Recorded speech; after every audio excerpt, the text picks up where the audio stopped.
Beberapa hari yang lalu, ada seorang teman yang mengirimi saya WhatsApp dan bertanya, kenapa sih akhir-akhir ini aku sering dengar istilah Sabdo Palon nagih janji?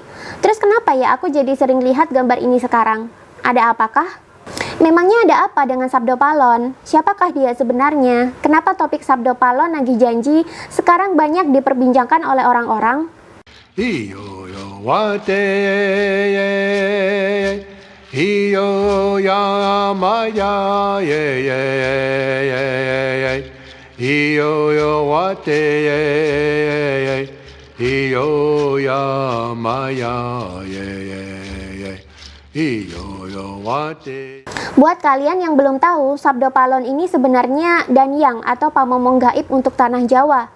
Di kepercayaan Jawa kuno, belum ada nabi atau rasul, sehingga bimbingan spiritual dan ajaran budi pekerti kerap didapat dari leluhur yang telah mendapatkan pepadang atau pencerahan, atau melalui roh-roh leluhur yang dipercaya memiliki tugas ngemong atau memberikan nasihat spiritual untuk orang-orang Jawa. Kalau kalian baca kisah kerajaan Majapahit, nama Sabdo Palon kerap dipasangkan dengan Noyo Genggong yang sama-sama bertugas menjadi pamomong juga. Selain itu, dua orang ini memang terbiasa menjadi penasihat spiritual raja-raja tanah Jawa. Jadi dua orang ini akan selalu ikut kemanapun raja berada. Kenapa sekarang kita kerap mendengar istilah Sabdo Palon nagih janji? Ini karena berkaitan dengan sebuah kisah dramatis saat kerajaan Majapahit runtuh.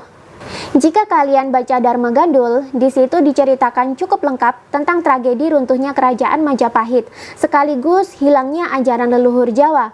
Seperti apa sih ajaran yang hilang tersebut? Ajaran yang hilang di sini adalah ajaran spiritual Jawa saat itu. Ketika kerajaan Majapahit berjaya, agama Siwa Buddha menjadi agama resmi kerajaan. Agama Siwa Buddha sebenarnya adalah sinkretisme atau campuran antara ajaran Hindu dengan ajaran Buddha. Inti ajarannya adalah budi atau kesadaran jiwa atau kesadaran murni kalau istilah kekiniannya. Jika kalian baca Dharma Gandul, di situ dikisahkan ketika Prabu Brawijaya kelima bertahta, ajaran Islam mulai berkembang di tanah Jawa. Tapi sayangnya saat itu penganut ajaran Islam juga terpecah menjadi dua, yakni kaum putihan yang keras, radikal, dan intoleran. Ya, mirip kayak FPI dan HTI zaman sekarang lah. Nah, yang satunya adalah kaum abangan, yakni golongan Islam yang toleran, moderat, dan damai. Kudeta kerajaan Majapahit oleh kerajaan Demak di Dharma Gandul disebut-sebut karena pengaruh dari kaum putihan ini. Raden Patah yang anak kandung Prabu Brawijaya kelima sampai tega menyerbu kerajaan Majapahit karena beranggapan tidak apa-apa merebut kekuasaan dari seorang pemimpin yang kafir. Akibatnya kerajaan Majapahit hancur dan penduduknya yang bersikukuh tidak mau pindah ke agama Islam terpaksa melarikan diri. Salah satunya melarikan diri ke Gunung Bromo dan menjadi suku Tengger. Prabu Brawijaya kelima sendiri juga kabur hendak menuju Bali karena ingin meminta bantuan dari kerajaan Bali dan kerajaan-kerajaan lain di luar Jawa untuk menggempur balik kerajaan Demak. Tapi ini berhasil digagalkan oleh Sunan Kalijaga melalui jalan persuasif. Bahkan Prabu Brawijaya kelima akhirnya mau masuk ke dalam Islam serta memaafkan Raden Patah. Namun, ketika Prabu Brawijaya kelima mengajak Sabdo Palon dan Naya Genggong untuk masuk Islam juga, ajakannya ditolak mentah-mentah. Penolakan Sabdo Palon ini juga bukan tanpa alasan, karena melihat tragedi yang terjadi di kerajaan Majapahit, Sabdo Palon menilai banyak orang-orang Islam yang tidak menjalankan agamanya dengan baik.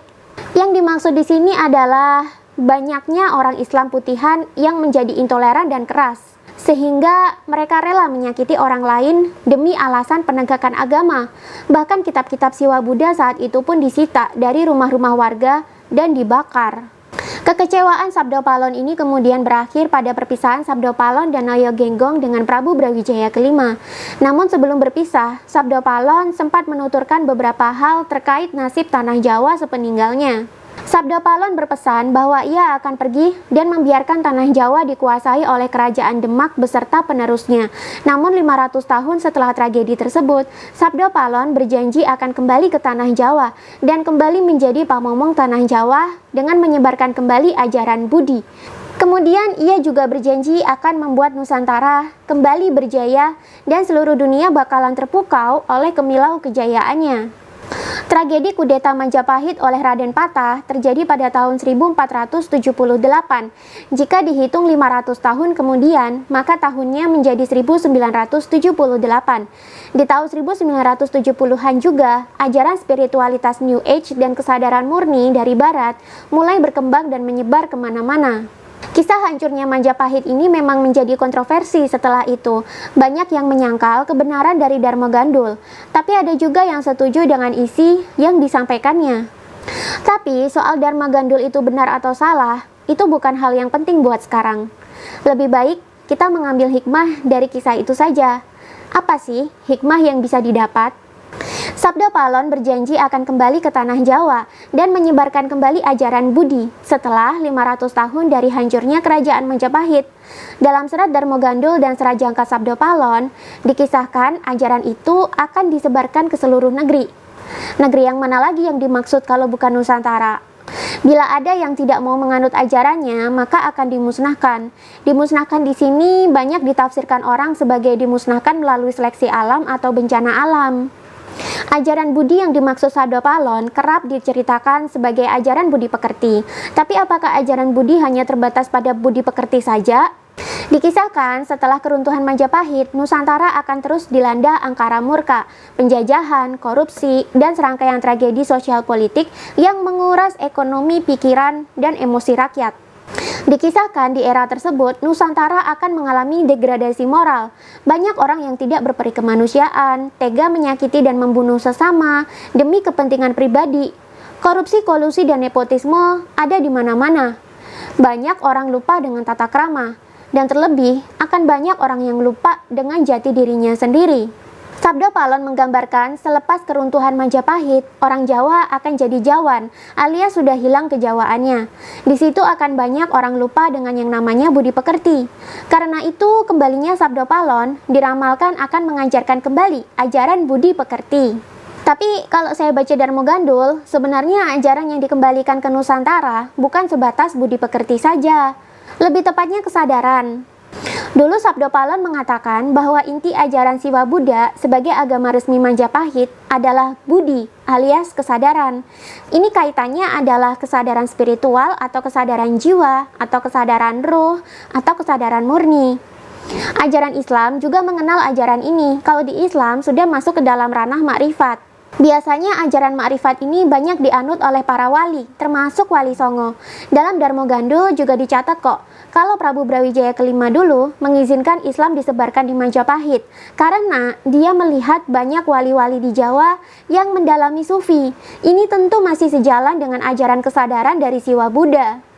Namun, selepas kerajaan Majapahit runtuh, banyak orang Islam yang tidak berkesadaran lagi, alias tidak makrifat lagi.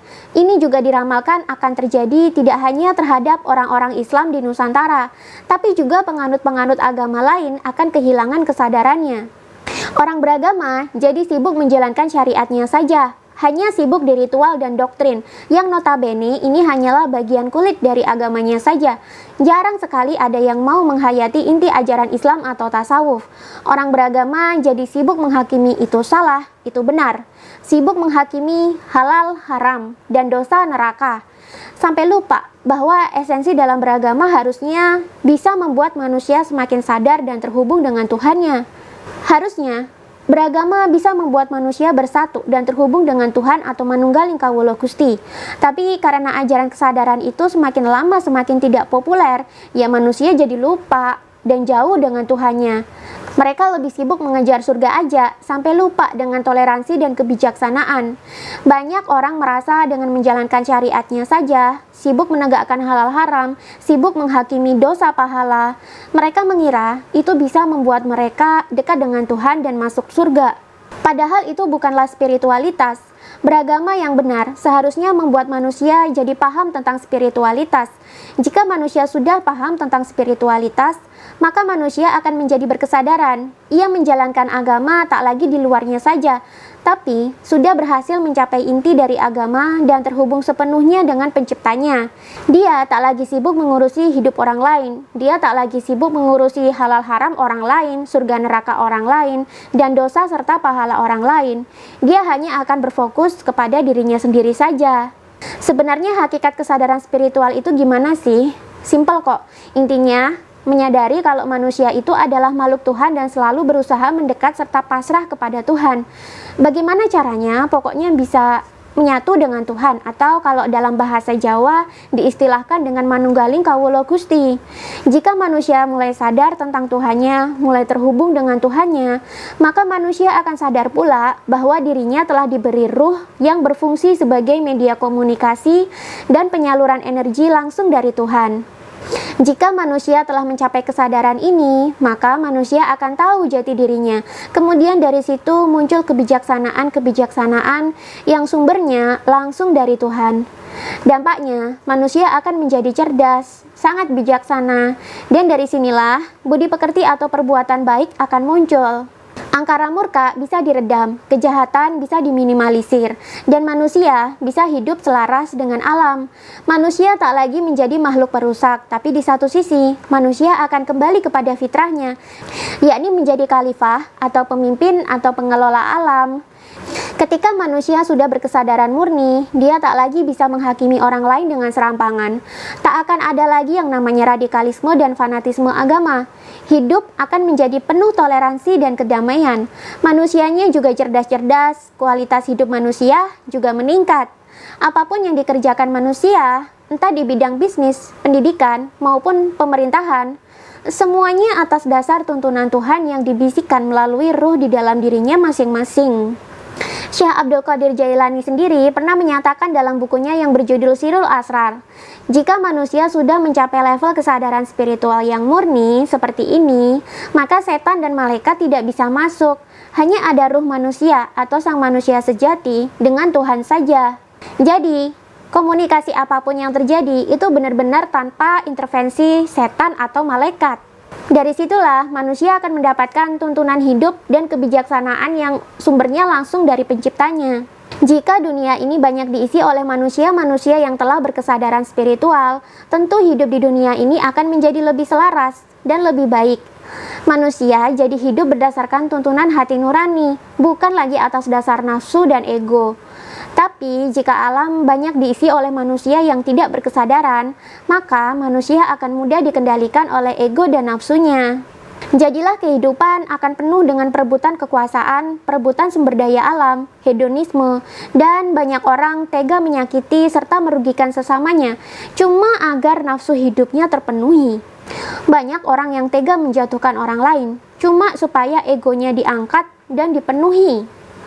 Jika manusia sudah berkesadaran, tentu hal-hal negatif yang bersumber dari ego dan nafsu manusia ini akan bisa diminimalisir, atau bahkan bisa hilang sama sekali. Tapi sekarang banyak manusia hidup tanpa kesadaran. Manusia bisa jadi tidak berkesadaran karena beberapa hal. Yang pertama, hidupnya tertutupi oleh ego dan nafsu. Yang kedua, karena memang sudah tidak diajarkan lagi ilmu kesadaran itu. Setelah kehancuran Majapahit, ilmu ini diramalkan akan luntur.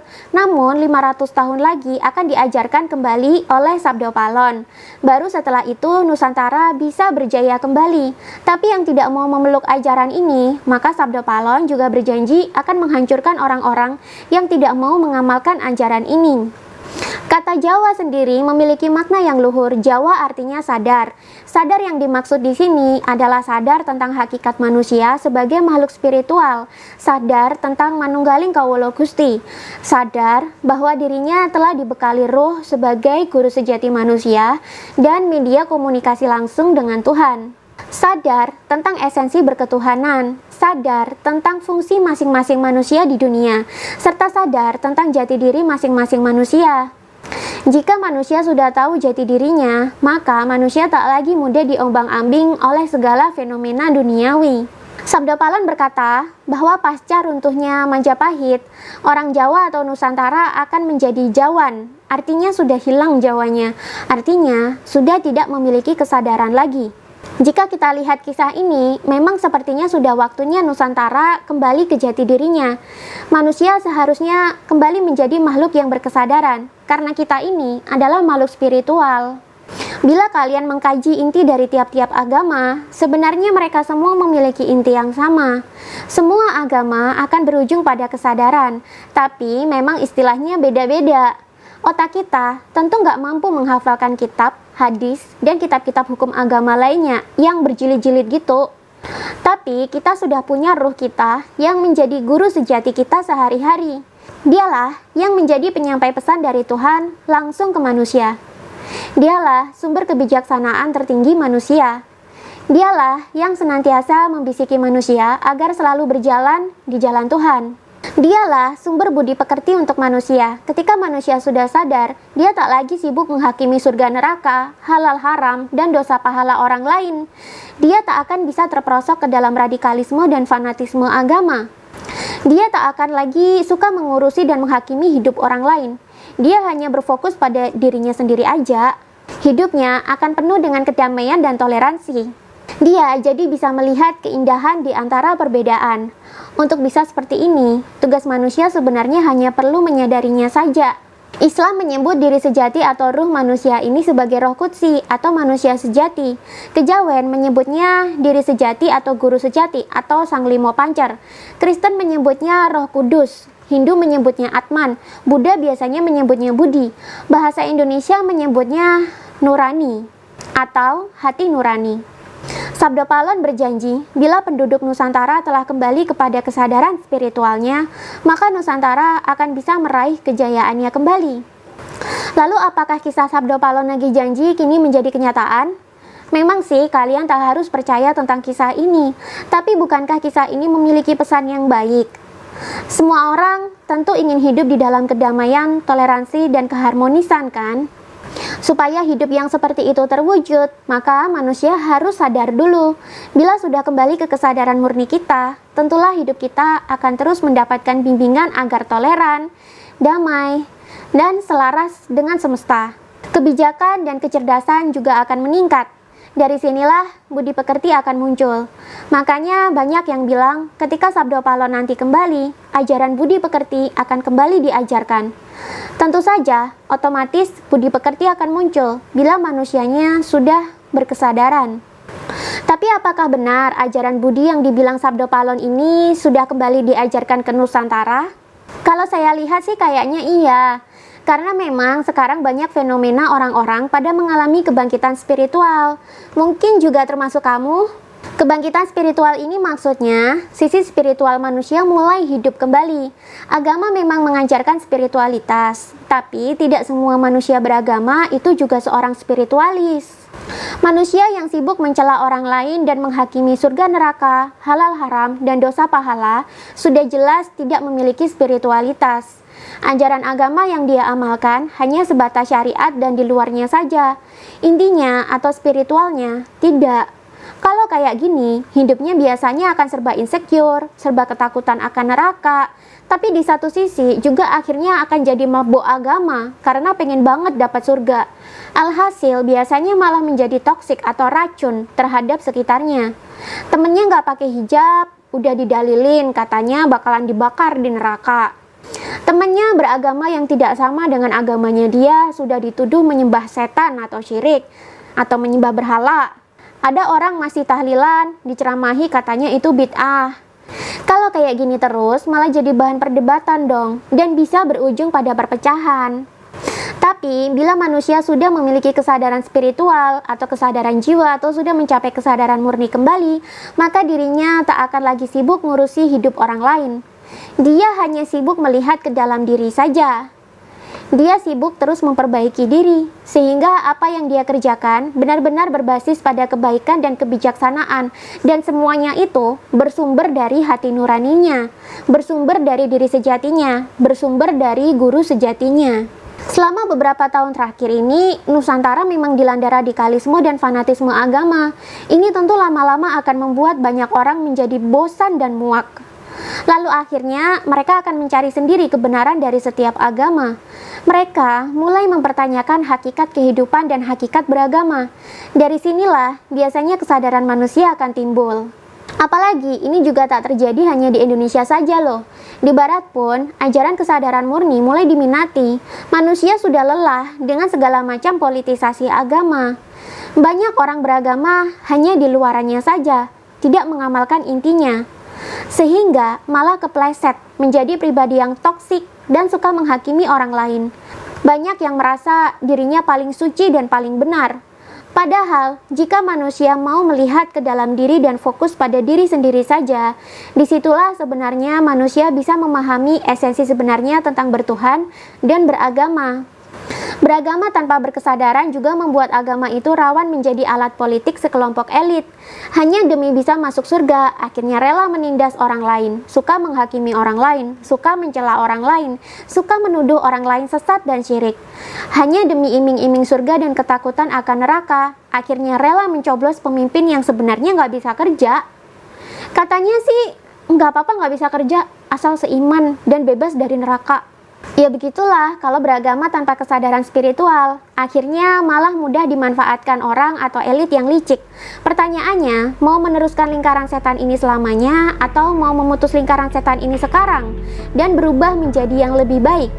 Jawabannya sih terserah masing-masing orang. Toh memang gak semua orang bakalan sadar kok. Bagi yang sadar, bersyukurlah, karena hidup itu akan lebih damai bila kita sudah sadar.